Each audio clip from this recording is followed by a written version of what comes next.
Imagine a wall of snow so tall that an ordinary truck would simply disappear inside it. Now imagine a train pushing straight into that white wall, using steel, weight, and brute force to open a path where nothing else can get through. These machines were not built for luxury, speed, or comfort. They were created to face winter at its worst, when tracks vanish, towns get isolated, and the railroad becomes the only hope of keeping everything moving. But how far did railroad engineering go to fight blizzards, heavy ice, and entire mountains buried under snow? In this video, you are going to see the biggest and most brutal snow trains ever built by mankind. Machines with giant blades, rotary wheels, side wings, and such an absurd presence that they look like they were made to tear winter in half. Stay with me until the end, because the last one on this list proves that when snow shuts everything down, some machines do not just clear the tracks, they dominate the path. BNSF Rotary Snowplow 972551. The BNSF Rotary Snowplow 972551 belongs to that kind of railroad machine you almost never see, but when it does show up, it means things have gotten serious.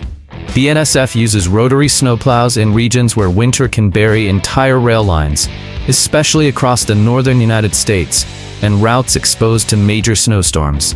This type of rotary snowplow does not work like a regular locomotive. It is a heavy maintenance machine, usually pushed by one or more diesel-electric locomotives. The traction comes from the locomotives, while the huge front wheel spins to cut through packed snow and throw it far away from the track. Technically, talking about 0 to 60 miles per hour makes no sense here, because this equipment works at low speed, with control and a lot of force. The whole setup depends on the multi-cylinder diesel engines of the pushing locomotives, their electric transmission system, and the weight of the train to move through snowbanks that would be impossible for a normal plow. Visually, it looks like a giant railroad turbine mounted on the front of a reinforced car. The circular mouth with blades dominates the entire front end, and when it goes into operation, the sound of diesel engines, vibrating metal, and flying snow creates a heavy, cold, almost intimidating scene. A machine like this helps keep freight, fuel, grain, and supplies moving when winter tries to shut the railroad down. It can spend a long time stored in a yard, but all it takes is one major blizzard for everyone to remember why a machine like this still matters so much. And if this BNSF already looks like heavy artillery against the snow, the next one comes loaded with history from the most feared mountains in California. Southern Pacific Rotary Snowplow, MW208. Few railroad machines capture the fight against snow as well as the Southern Pacific Rotary Snowplow, MW208. It was not just a maintenance machine. It was the kind of plow that entered the scene when the storm had already defeated the tracks, buried the line, and turned the railroad into an impossible white corridor. This model became closely tied to brutal snow clearing work at Donner Pass, in the Sierra Nevada, one of the toughest railroad regions in the United States during winter. There, snow could fall in absurd amounts, block entire passages, and demand something far more aggressive than a simple wedge plow. This model was part of Southern Pacific's fleet of rotary snowplows, built to take on deep, compacted snow that regular plows could not handle. Instead of simply pushing snow to the sides, its large front wheels spun like an industrial blade, cutting into the white mass and throwing the material out through an adjustable chute. The MW208 was not a self-propelled locomotive. It had to be pushed by locomotives, usually at low speed, with extreme control. The force came from the engines of the pushing locomotives, while the rotary system did the most violent work up front. That is why talking about 0 to 60 miles per hour makes no sense here. This machine was not built to run, it was built to move forward when everything else was stopped. One of the most remarkable parts of the MW208's history is its connection to the rescue of the City of San Francisco train, which was trapped by a storm in January of 1952. According to preserved records, the MW208, then numbered 7208, was among the plows involved in the Donner Pass operation, a mission that showed just how important and dangerous these machines could be at the same time. And if this Southern Pacific already feels brutal because of its history, The next one takes this battle against snow onto narrow gauge tracks, high mountains, and a classic old railroad atmosphere. Denver and Rio Grande Western Rotary OY. The Denver and Rio Grande Western Rotary OY is a true living relic of railroad engineering. Built in 1923 by the American Locomotive Company, it was made to work on the narrow gauge lines of the Denver and Rio Grande Western in mountainous regions where snow could completely shut down the railroad. Unlike large modern freight trains, the OY was born to operate on narrower tracks, which made its job even more impressive. It had to open a path through tight curves, steep grades, and isolated areas, where a snow blockage could mean days of shutdown. Technically, it followed the classic rotary snowplow logic. An internal engine powered the large bladed wheel at the front, while locomotives pushed the whole machine from behind. The traction did not come from the plow itself, but from the support locomotives. The gearing, the forward force, and the speed control all depended on that pushing train, always working slowly and with a lot of precision. What makes the OY even more impressive is that it did not end up as just a forgotten piece of equipment. It was preserved by the Cumbres and Toltec Scenic Railroad and returned to service during special events, including a 2020 operation when it opened part of the line between Chama and Cumbres for the first time in more than 20 years. But if the OY shows the historic strength of narrow gauge railroading, the next one comes from Japan and proves that a snow train does not have to be gigantic to earn serious respect. Tsugaru Railway Key 101. In northern Japan, snow is not just a detail in the landscape. In Aomori, it changes the routine, covers the fields, turns stations into white seams, and forces the railroad to work as if it is always on alert.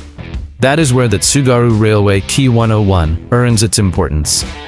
The Tsugaru Railway operates a 20.7-kilometer regional line between Tsugaru Goshogawara and Tsugaru Nakasato, crossing a region famous for harsh winters and seasonal trains, like the traditional stove train, heated by a coal stove inside the cars. Technically, it does not follow the logic of a giant American rotary plow. The work is more direct. A front blade cuts and pushes snow away from the rails, usually with support from railroad traction equipment. There is no focus on acceleration, sporty gearing, or impressive top speed.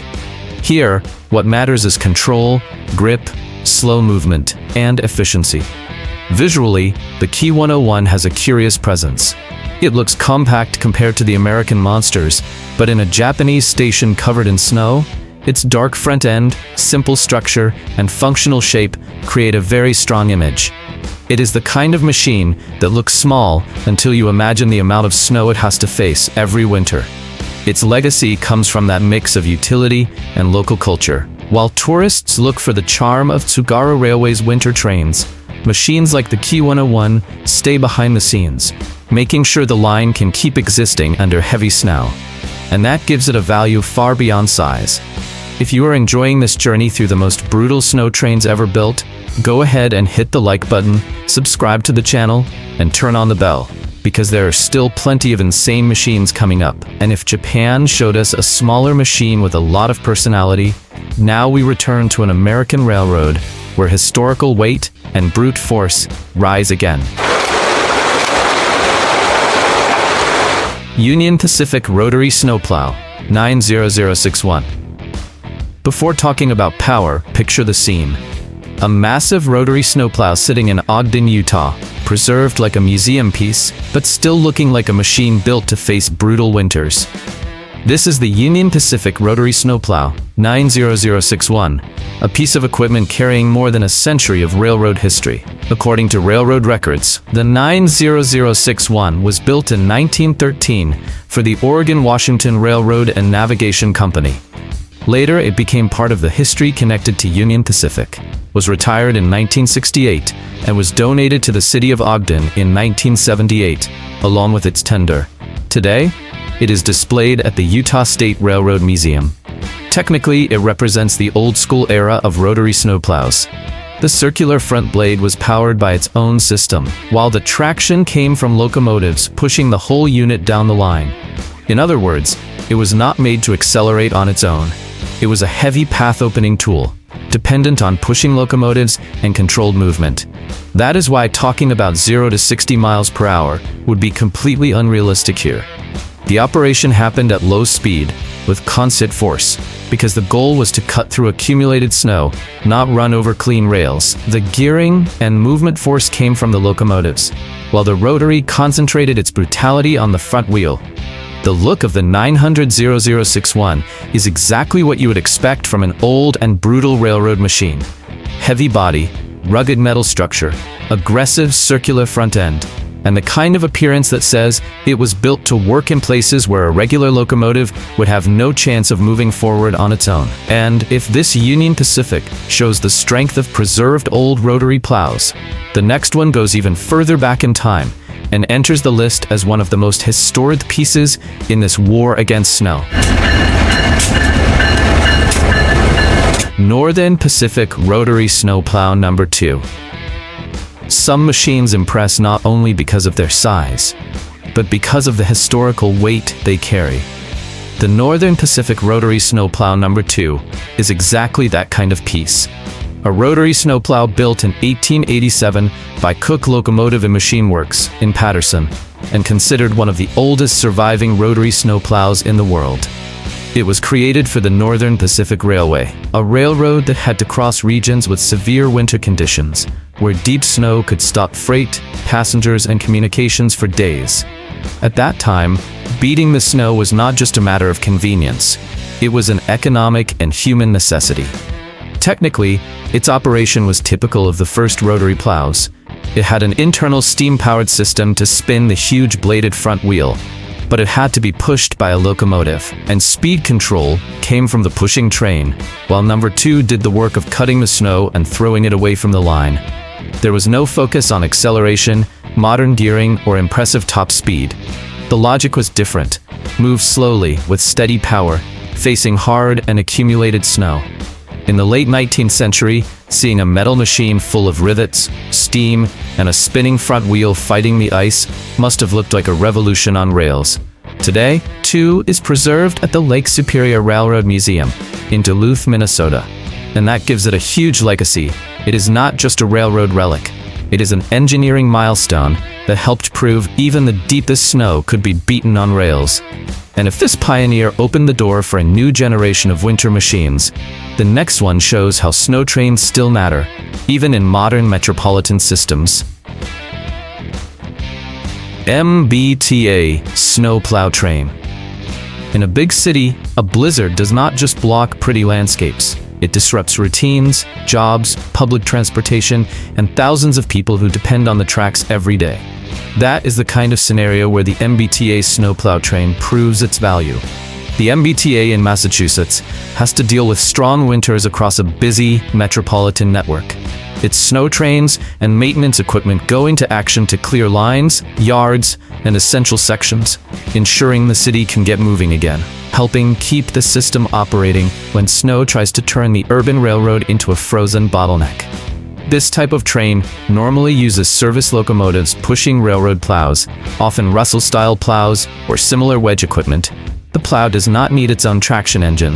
The force comes from the diesel locomotive, while the reinforced front end pushes snow to the sides, clearing the way for passenger trains. It is less spectacular than a giant rotary, but extremely efficient.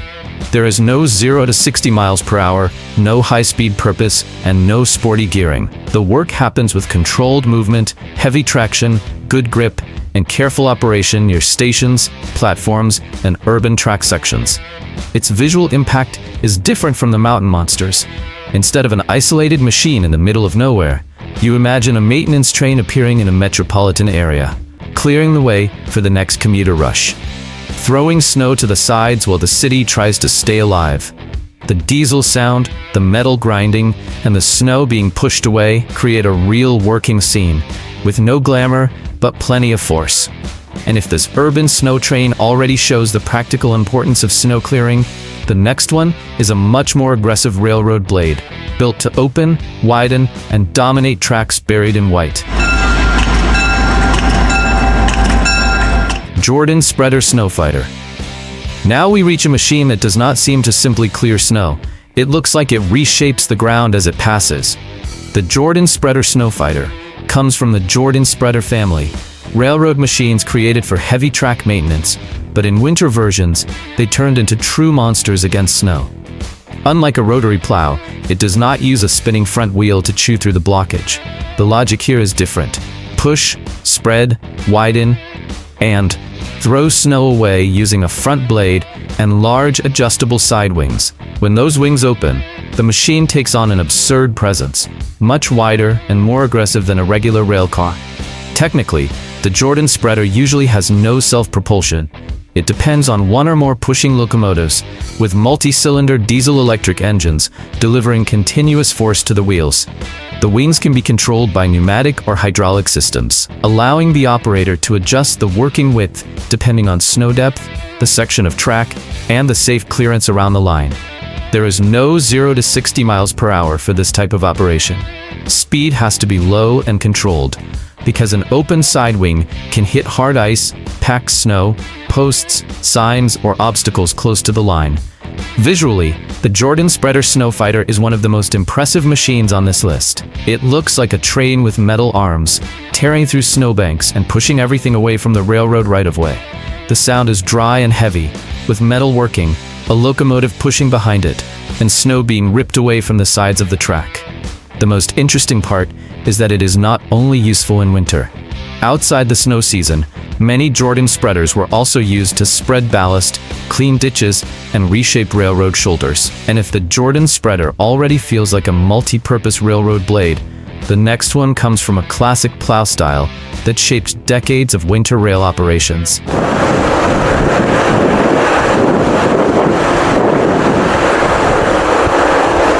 Soja Russell. The Soja Russell enters this list representing one of the most traditional and efficient ways to clear snow-covered rails.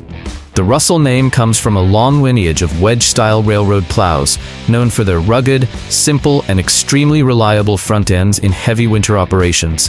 The big secret behind this type of machine is brutal simplicity. Instead of relying on spinning blades, complex auxiliary engines, or delicate systems, the Russell uses a wedge-shaped front to open a path and throw snow to the sides. It is the kind of solution that looks simple until you see how much snow it can move. Technically, the Soja Russell works while being pushed by a locomotive. The traction, force, and speed control come from the support locomotive, usually diesel-electric, with a multi-cylinder engine and electric transmission, designed to deliver steady torque. The plow itself is a heavy, reinforced structure designed to withstand impacts against dense snow. Talking about 0 to 60 miles per hour does not make sense here either. An operation like this happens at reduced speed, with safe movement and constant force. If the train enters packed snow too fast, the risk is not only losing efficiency, the risk is damaging equipment, throwing snow back toward the cab, or compromising the safety of the line itself. Its tall, slanted front gives the feeling of a steel wall pushing another wall, except that the other one is made of snow. When it moves forward, the snow is not chewed up like in a rotary. It is opened with direct force, creating a clean corridor so trains can run again. And if the Russell already represents the classic strength of wedge plows, the next one closes the list with a machine that shows the most raw and impressive side of railroad snow clearing.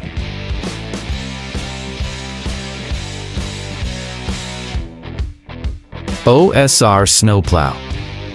To close the list, we reach one of those snow trains that shows the strength of railroading in the real world, far from major museums and close to heavy winter operations.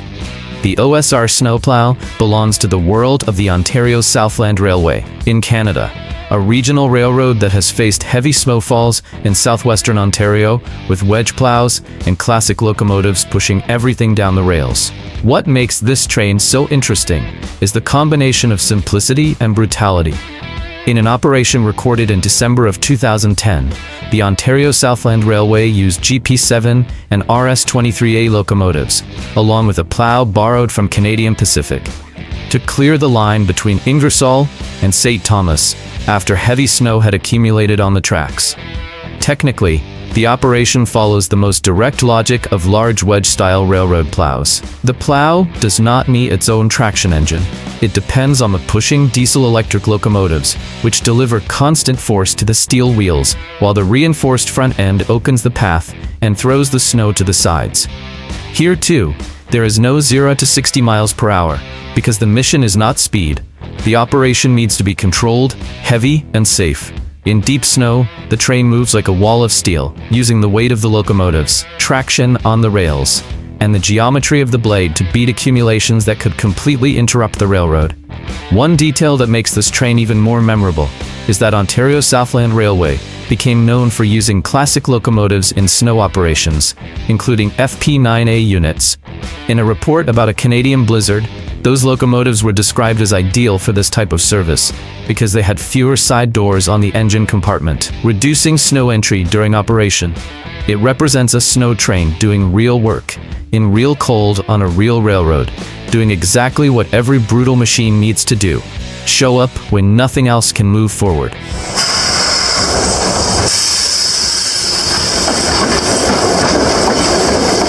After seeing all these snow trains, it is clear that these machines are not just railroad equipment.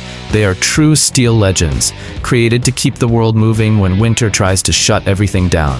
We saw rotary plows capable of chewing through giant snowbanks, historic machines preserved like relics, urban equipment that helps entire cities keep running, and wedge plows that prove how a simple solution can be absurdly efficient when there is weight, traction, and solid engineering behind it.